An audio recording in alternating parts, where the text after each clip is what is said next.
Hello, Periscopers! I'm joining a little later than usual. I was driving and I wanted to be safe. Um, Thank you, Vertical Joy, for joining. It is so hot out here. The AC hasn't kicked in, so I am trying to sit still with my hair up and let the fan do its job. It's good to see you all. Kiss44, KYS44, thank you for joining us today. Twin Dads, Ford Fusion 2016, thank you for joining us. I appreciate it. I share it to Twitter. If you're joining us, if you enjoy these Periscopes, please feel free to share with your followers or share on Facebook or Twitter. If you're on an iPhone, you just swipe left to right, and you can share. If you're on a Droid, swipe from the bottom to the top. Hello, Fabio33831. Thank you for joining us. I'll give people a couple more moments, and then I'll go ahead and get started. And you can always catch it later on the replay, since I was a little late getting to everybody. Spent a lot of time driving today, last 2 hours driving. And then some, LA traffic. So I jumped on a little bit later than usual. Well, I will go ahead and get started. Thank you for the hearts. I love the hearts. I feel the love. My name is Monica A. Coleman. I am a professor of religion based in Los Angeles, California, and I am the author of the book Bipolar Faith, A Black Woman's Journey with Depression and Faith, which officially drops tomorrow, but people are already receiving it in the mail, which is so exciting, and I hope you all are reading it, liking it, cuddle up with it, and check it out, read it with a reading group. Hi, CD, and thank you for joining us. And so I come on Periscope every weekday, to talk about the questions people ask me the most, and what I get asked more than anything else are, what are my spiritual practices, and how do I live faithfully with a depressive condition? And if you saw the title today, the title is Saying Goodbye. And part of what I did today, I got in my car and drove a good little ways so I could go to campus where I work and have a really nice meal with a colleague who is retiring, and this is their last day because our, kind of official year ends on June 30th. And I was thinking about what a gift it is when you have the chance to say goodbye. And of course, this person isn't going far. She's retiring. And so she's actually still going to be around, just not working at my institution. But has, worked there a long time, just been a gift and a blessing to me, to so many people. And that it's really meaningful when you have the chance to take time to say goodbye and to honor where you've been, where other people have been, and to say that, you've been meaningful to me and you've been valuable to me. And there are times when we get this opportunity when people are dying, when deaths are not sudden, and you have the chance to say goodbye, and you have the chance to offer peace and offer love and send just really great well wishes to someone as they're on their final journey of this life and their final journey in this existence, or as some say, on this plane.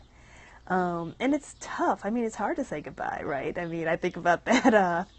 The song, Boyz II Men song, right? It's a Boyz II Men, right? It's so hard to say goodbye to yesterday. Oh my God, it totally is. Change is hard. Moving on is hard. Familiarity is so much more comfortable. It's so usually preferable to hold on to what we know, what we understand, what's familiar, to hold on to people we like to have in our lives, whether it's friendships or loved ones or relationships, all types of things. And it is actually hard to say goodbye, but I think it's an important part of the process, and we don't always get that chance, right? There are times when we don't have an opportunity to say goodbye.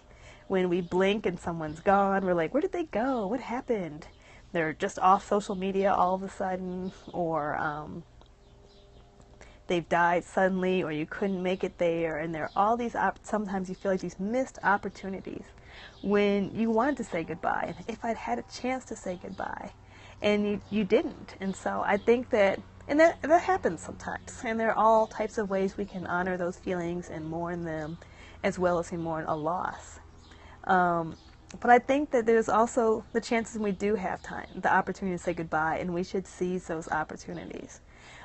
We should be able to send people forth with well wishes if we're able to do that, embrace them with love, and tell them how meaningful they have been to us and how meaningful they are to us in our lives. And so I think of that as a spiritual practice because it's something that we're always doing, right? It's something that doesn't stop happening with life. We're always going to be saying goodbye to something. Maybe not every day, but, more than once or twice to someone or to something, whether they're the transitions in jobs, transitions in relocations, transitions in institutions, graduating from one level of school to another level of school, or saying goodbye to people as they leave this earth.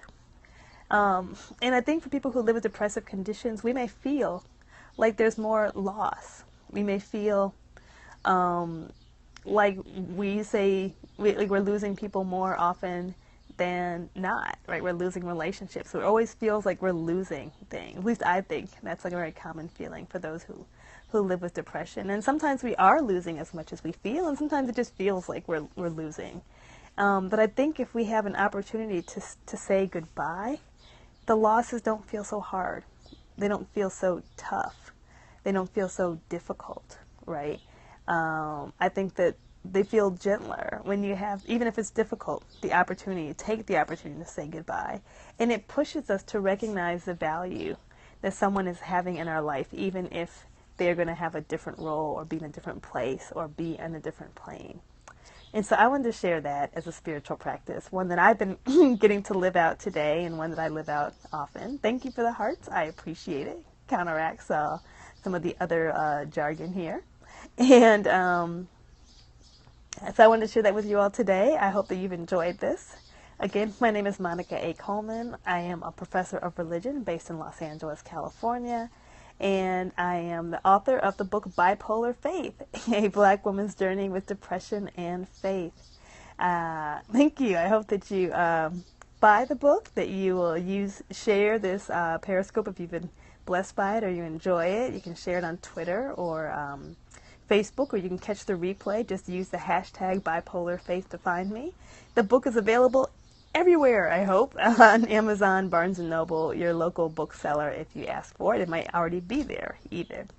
So thank you very much. You will see me tomorrow. If you are based in Los Angeles, Southern California, you can catch me at the book launch on Sunday at Christ Our Redeemer AME Church in Irvine, California, 45 Tesla Avenue. I'll be preaching 8 a.m. and co-preaching 10:30 a.m. with Dr. Tama Bryant Davis, who is just a phenomenal good friend. I will be in Oakland on July 10th, yes, in Allen Temple Baptist Church. I'll be preaching there, and you can find out more about where I will be speaking, preaching, writing, signing on my website at monicaacoleman.com, or you can just hit bipolarfaith.com.